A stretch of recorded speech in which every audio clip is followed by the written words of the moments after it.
Hey guys! So today I'm going to be talking about interpersonal effectiveness skills that we're learning in my DBT group now. And I'm going to be doing this video a little bit differently, as you can already tell, because I'm not mentioning like what session it is or anything like that, because I've found that that hasn't been as beneficial as I would have liked it to have been. So I'm just going to talk about the skills and stuff, which is probably how I should have gone about it in the first place, but yeah, I'm just going to talk about like what skills we've been learning and stuff, instead of saying like this is session 10 and we did this today and blah blah blah blah blah. I'm just going to like get to the nitty gritty and talk about the skills. So yeah, like I said, yesterday was my group, and we started the module of interpersonal effectiveness, and so far I think that me personally, I'm gonna have probably the most trouble with this one, and I think a lot of people diagnosed with borderline personality disorder, or just a lot of people that are really emotionally sensitive, would relate to struggling with this one the most out of all of them. Okay, so basically, what is interpersonal effectiveness is probably the first thing I should talk about before I jump into all the traits about it, or that's not the right word, and all the factors about it and stuff.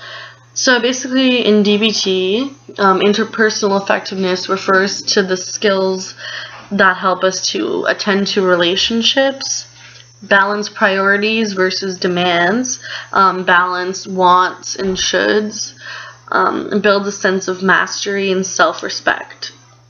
And when I say mastery, I mean like a sense of that you're good at something and that you're doing something that you enjoy, as well as doing things that are kind of more demands, which I mentioned previously just now.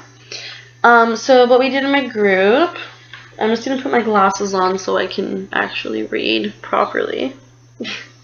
What we did in my group was, first we looked at the priorities. So balancing personal priorities versus others, your wants basically versus your shoulds. Sorry, I know that it's reflecting, so I'll just keep it like this. So yeah, balancing your wants and your shoulds. So basically, everybody has things in life that they want to do. Like, for instance, when I'm done making this video, I want to watch some TV, and I want to make some food. But everybody also has what they should do in their life, and after I make this video and after I eat food and do what I want to do, or even before that really, should be, I should probably look for some more jobs online, continue my job search, and I should finish my DBT homework, basically. So I think it's pretty straightforward. Like, you know, you should do your homework, you should do the dishes, you want to go to a concert, you want to listen to music, you want to stay in bed all day. So basically, this prioritizing it's about, you know, make sure you're balancing your wants and your shoulds. So, because what happens to people is if they do what they want all the time, and they're always doing what they want, they're gonna feel like they're not being productive, and they're not getting things done that they should be getting done. And in contrast, when you do things that you should be doing all the time, you're gonna feel like a sense of resentment towards the things that you're doing, and you're going to be bored probably and feel like you're not really doing anything just for you, things that you want to do. So I'm just going to read what they said here. So look at what you do because you enjoy doing it and want to do it, and how much you do because it has to be done and should do it. Try to keep the number of wants and shoulds in balance, even if you have to ask others for help or say no when necessary. And these are all things that are easier said than done, and we'll get into them more in detail. If overwhelmed, reduce or put off low priority demands, so something that you don't absolutely have to do. Kind of like looking at it from an academic perspective. If you have an assignment that's due next week, but you know that you have a couple grace days, if your school does grace days, I don't know, or you know that you have some way of talking to the prof about other things that are overwhelming you, like you have too much that's overwhelming you, and possibly getting an extension. I think that would be a good example of putting off low priority demands versus just having to deal with it all at once and then probably failing your assignment, etc. And asking others for help, I think, is really important, and being able to say no. Like, I think we all have those people in our lives that will constantly ask us to do things for them, and it starts to seem like they're using you, and that, you know, it's not really a give and take relationship, it's more of a take, and they're taking from you and you're giving to them kind of thing. Like, I know I've been living with my uncle for a little bit, and sometimes it does, like, I live with my mom as well, but my mom, it's a whole situation that I'll talk about in more of like a personal update video. But like my uncle, for instance, he'll be like, Sarah, can I bum a smoke? And I'll be like, sure, here's a smoke. And then an hour later, he'll be like, Sarah, can I bum a couple more smokes? And I'll be like, sure, have a couple more. This is a horrible example, by the way, like health-wise. I shouldn't be smoking cigarettes and blah, blah, blah. But this is just like my real example that I could think of on the top of my head. So I'll be like, yeah, sure, here's a couple more smokes. And he'll be like, Sarah, can I have a pack? And I'll be like, yeah, sure, have a pack. But these skills will help me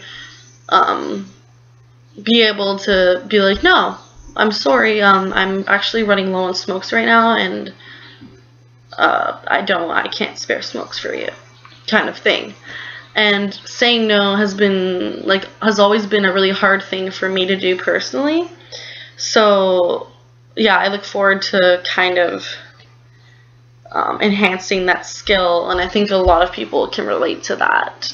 And then what happens is you become a doormat, and that's not where you want to be. You want to be assertive and, you know, have that self-respect.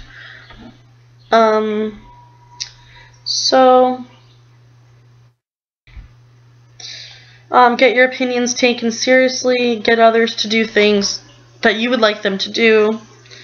For example, if I wanted to ask my uncle for a favor, feeling like I could do that effectively. If not enough to do, try to create some structure and responsibilities. Like, I'm unemployed right now and I've been looking for a job. And I think it's important to get up in the morning anyways, even if you don't have a job, and have your cup of coffee in the morning or your bowl of cereal, and kind of go for a walk and do something throughout the day. Because then you're going to feel no sense of mastery and no self-respect, and you're going to feel like you wasted the day away, which also really correlates to depression a lot. And that's obviously, it's way easier said than done to just get up in the morning and make coffee and go and do everything. That's really hard to do, especially when you're struggling with depression and motivational issues. Offer to do things, reach out to old friends or new people. I think helping others can really help you feel good as well. That is why I make these videos, is not just to look back and see what I've done throughout the day or whatever, but it's to help people, and that helps me as well, and I feel a sense of mastery in regards to YouTube and vlogging. So those were kind of priority things. And then another thing is attending to relationships, which is obviously important. So strengthen current relationships. Don't let hurts and problems build up. Use relationship skills to heat off problems repair relationships when needed, resolve conflicts before they get overwhelming, find and build new relationships, end hopeless relationships. Like I said, all this is easier said than done. But these are just the goals of interpersonal effectiveness skills. So that was the goals of prioritizing, and this is the goals of attending to relationships. And these are all like big things that I'll be working on throughout this module. And I think for me, attending to relationships will be like a really important one, obviously. Well, they're all really important, but you have to choose kind of what sticks out to you in regards to your current situation. And I think ending hopeless relationships is probably the one that I struggle with the most, and kind of holding on to a relationship when you know it's going nowhere. I'm not just talking about romantic relationships, I'm talking about, you know, relationships in general, like with your friend or whatever. And then the third kind of factor in interpersonal effectiveness skills is building mastery and self-respect, which those previous two can help towards, obviously. So interact in a way that makes you feel effective, not helpless and overly dependent. Stand up for yourself, your beliefs and opinions. Follow your own wise mind. And if you don't know what I mean when I'm referring to wise mind, you can look at my previous videos. Do what you believe is right. Resist pressure to violate your own values. And having values is important. And so basically things that get in the way of being effective interpersonally is a lack of skill. So basically you just don't know what to say or how to act to achieve your objectives. You don't know what will work. And basically, hopefully after this video you feel like you are more enlightened on these things, and after my next couple videos will be in regards to interpersonal effectiveness, because like I said, that's what we're working on right now. So hopefully you guys do feel like you're learning the skills with me. Indecision. You can't decide what to do or what you really want. You have the ability, but your indecision gets in the way of doing or saying what you want. You are ambivalent about your priorities. You can't figure out how to balance asking for too much versus not asking for anything. Saying no to everything versus giving in to everything. And I think that's like really prevalent in people that have been diagnosed with BPD or are just emotionally sensitive, as I said before, because everything is kind of in black and white. It's the whole all or nothing kind of way of thinking. Emotions obviously get in the way. Anger, pride, fear, guilt. Instead of skills, control. Your emotions, instead of skills, control what you do. You have the ability, but your emotions make you unable to do or say what you want. So, an example of, like, let's take the example that I had before of my uncle asking me for cigarettes and giving them to him. And I think the emotion that I feel when I don't say no to that is kind of fear and guilt, because I feel, well, he's gonna think I'm a bitch if I don't give him a cigarette, kind of thing. And, you know, he doesn't get paid till next week or whatever, or till a couple days, and I should probably just give him a cigarette. That kind of thing. Those emotions get in the way. Like for me in that situation. So yeah, prioritizing short-term goals over long-term goals, low distress tolerance, and emotion mind put immediate wants ahead of your long-term goals. The future vanishes from your mind, and sometimes like it's really a lot easier to do what you want than it is to do what you should. And procrastination and all of that. Sorry, the light's kind of... What was I just saying? Environment. The environment makes it impossible for even a very skilled person to be effective. Sometimes skillful behavior you feel doesn't work, it doesn't solve the problem, because other people are too powerful. Other people will be threatened or not like you if you get what you want. Other people won't say yes or accept no without punishing you unless you sacrifice your self-respect at least a little. So basically what that is, I think the person the person running, there's two people that run my DBT group, but one of the people gave the example of how one of her clients kind of was very, very skillful and used the skills to like the best that it could have been used when dealing with a banker or something about her credit card, and she was trying to change her plan or something, and she was as skillful as could be. However, the person on the phone could not properly assist her in what she wanted because they didn't work for that. That wasn't like their line of work. So like sometimes when you're as skillful as possible, basically, you're still not gonna get what you want, but that's okay because it was a good practice experience kind of thing. I think that's like a really positive way of looking at it. So another thing that gets in the way of interpersonal effectiveness: worry thoughts and interpersonal myths. Myths about what you deserve and what you don't deserve, myths about bad consequences, and myths about the value of making demands instead of requests get in the way of acting effectively. So I'm actually going to go into those myths a bit with you guys before I end the video. So myths that interfere with objectiveness, effectiveness. So the first myth, 1, I don't deserve to get what I want or need.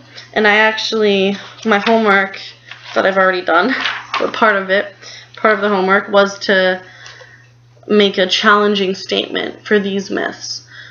So like I said, I don't deserve to get what I want or what I need. What I put for the challenge was everyone deserves to be happy. If I make a request, this will show that I'm a very weak person.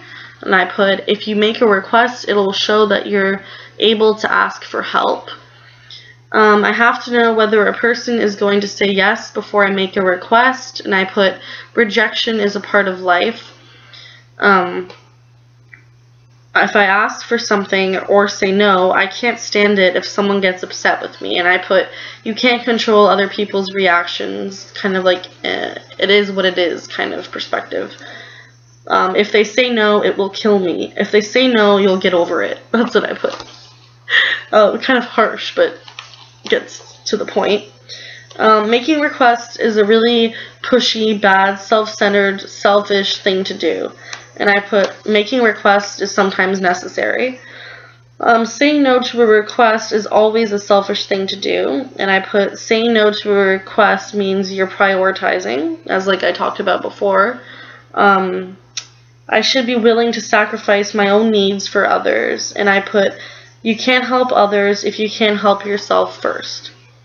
I must be really inadequate if I can't fix this myself. And I put, I'm only human and can't fix everything by myself. Obviously the problem is just in my head. If I would just think differently, I wouldn't have to bother everybody else. This one took me a long time to come up with a challenge because I was like, this is totally how I think. So, but eventually I came to this. Sometimes it's beneficial to let others help you. And then I put a quote, help me help you. It was funny, I was watching this movie a couple nights ago, Jerry Maguire, which I've seen like a million times. And there's a quote where Tom Cruise is saying to his client, help me help you. And I think that like really rang true in terms of this. Skillfulness is a sign of weakness. I put skillfulness is a sign of dedication and strength, because it really is. And then for the challenging myths that interfere with relationships and self-respect effectiveness, I put more challenges for this one. And when I put these challenges, I kind of looked at it from the perspective of what would I say to a friend who felt this way, and how would I cheer them on kind of way, and it was easier to look at it that way.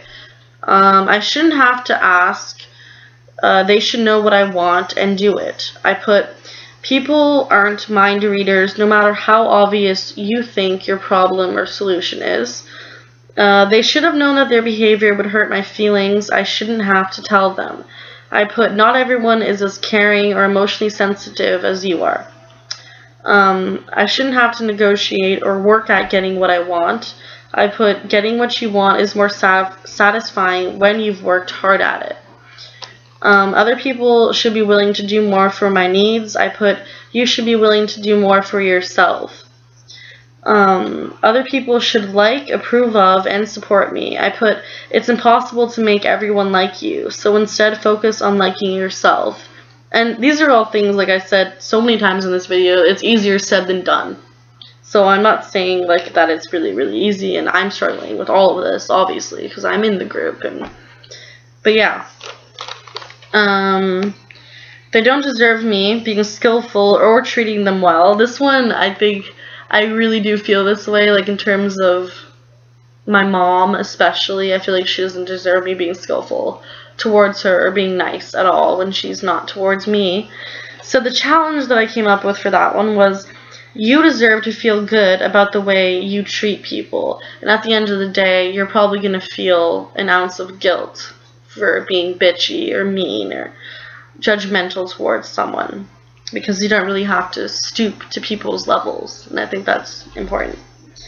Getting what I want when I want it is most important. I put patience is a virtue. I shouldn't be fair, kind, courteous, or respectful if others are not towards me. I put what goes around comes around, well, karma.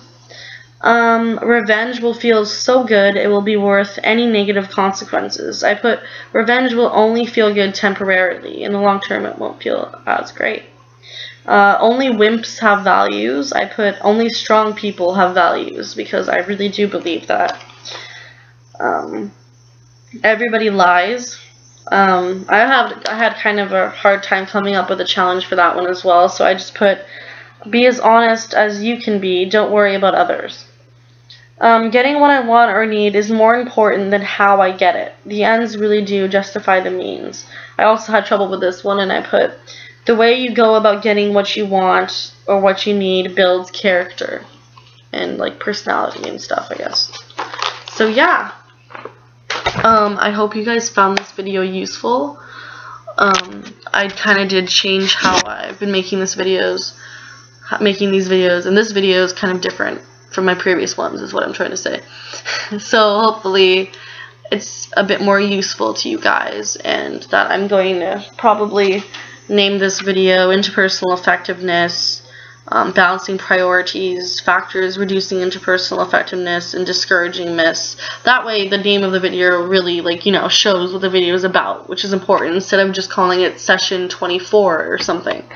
I think it'll do better at drawing people in that can relate to this kind of thing, or people that know people that are struggling with borderline personality disorder, or that are just emotionally sensitive. So yeah, I hope that you guys can benefit from this video, and I'll be making a new video in regards to this very soon. Next week is my next DBT skills group session. So next week I'll be making another video in regards to this. But I think I'm going to make a personal update video later tonight or tomorrow. So look out for that. Yeah, so I hope you guys are doing really well, and if you guys have any questions or comments in regards to this, or if you just want someone to talk to, please message me or comment, and let me know, and I'll get back to you as soon as possible. And thanks for watching, guys, and have a great day. Blessed be.